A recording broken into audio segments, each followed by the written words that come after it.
Hi friends, Andrew Goodall here again from Nature's Image Photography, and today I want to share a bunch of bird photos taken on the Panasonic Lumix G9 with the Leica Panasonic 100 to 400mm lens.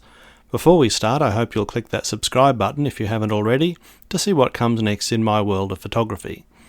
So some of my most popular videos so far have been about bird photography, usually with some instruction about one of the functions on the G9, but this time I want to just share a bunch of photos. Some you may have seen in other videos, but most you haven't. I was going to organise them into different camera techniques, but in the end I've decided just to group them by species. So if you are still getting to know the camera, here's just a basic outline of drive and autofocus modes, and you can check out some of my other videos for more details. I'm also going to share my camera settings on a few of the photos for those who are interested. So now I'm going to stop talking so you can just sit back and enjoy a collection of my favourite bird photos taken by me on the Lumix G9.